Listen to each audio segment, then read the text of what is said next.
इस बागीदौरा में आया, यहाँ पर आकर के श्रावक ने नियम लिया 4 महीने का ब्रह्मचर्य व्रत महाराज, हम दोनों साथ में अब बिस्तर में भी नहीं सोएंगे, आप आशीर्वाद दीजिए। हमने कहा पक्का कर लो। बोले पक्का है महाराज श्री। उनका चेहरा देख रहा था, बिल्कुल दैदीप्यमान था। हमने कहा गजब की साधना है, साधु जैसी साधना कर रहा है, 4 महीने का पूरा त्याग कर दिया। सौंदर्य की बात है। किसी ने आया रात्रि भोजन का त्याग कर दिया, किसी ने संकल्प ले लिया सूर्यास्त के बाद कुछ भी नहीं खाएंगे, 4 प्रकार के आहार का त्याग कर दिया। किसी ने, बहुत सारे श्रावक ऐसे आए जिन्होंने 4 महीने टीवी देखने का त्याग कर दिया। महाराज सीरियल नहीं देखेंगे, कोई भी चाहे कुछ हो जाए। 4 महीने हैं, जितना समय सीरियल देने में लगाते थे उतने समय में या तो हम माला फेरेंगे या स्तोत्र पाठ करेंगे। हमने सबकी अनुमोदना करी। किसी ने गाने सुनने का त्याग कर दिया।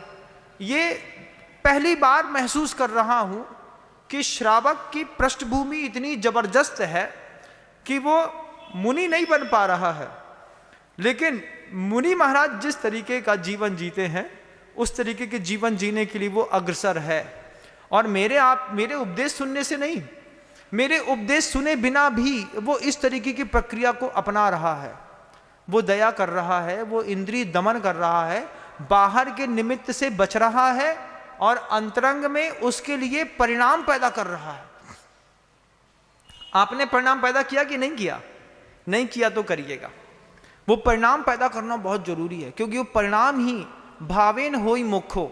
आचार्य कहते हैं भावों के कारण ही मुक्ति का रास्ता दिखाई देता है। परंपरायाम साक्षात द्विधा, परंपरा से मुक्ति होती है और साक्षात मुक्ति होती है। सोचो तो 4 महीने साधु का सहारा लेकर के अपने परिवार की पूरी स्थिति ही बदल दो, कितना खूबसूरत जीवन है।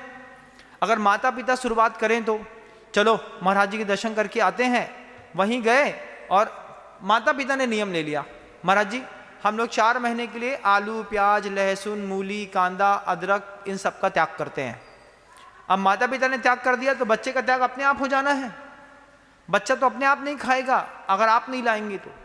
4 महीने के चातुर्मास की साधना वहाँ तो बहुत अच्छी हो जाती है जहाँ पर मुनियों का चातुर्मास हो रहा होता है।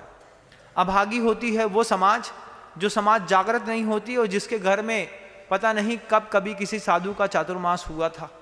साधु आते हैं चले जाते हैं, रुकते नहीं।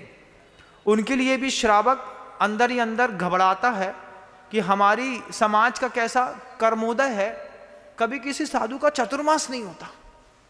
तो वो भूमिका बनाता है, समाज को लेकर के गुरु के पास जाता है, बार बार निवेदन करता है हमारी समाज में स्खलन बहुत हो रहा है महाराज, अदर कास्ट की बेटियां आ रही हैं, अदर कास्ट में बेटियां जा रही हैं, लोग रात्रि भोजन कर रहे हैं, कुछ लोग शराब पीने लगे हैं, मांस खाने तक की बातें आने लगी हैं, घर के अंदर अभक्ष आ गया है, घर के अंदर स्टैंडर्ड नहीं है, वस्त्र पहनने की व्यवस्थाएं गड़बड़ हो गई हैं, कोई साधु को भेजो। साधु को नहीं भेजेंगे तो पूरी समाज पूरा कौम बर्बाद हो जाएगी। वह ऐसा जाकर के गुरु से निवेदन करता है, गुरु उसके ऊपर कृपा करते हैं, 2 4 6 जैसी उसकी ताकत होती है संभालने की, उसकी इच्छा जठाग्नि देख करके और साधु देते हैं, तब जाकर के जीवन सफल होता है। कैसा अद्भुत जीवन है, सौभाग्य है उस धराओं का जहाँ पर दिगंबर मुनियों के आर्यिकाओं के चातुर्मास हो रहे हैं।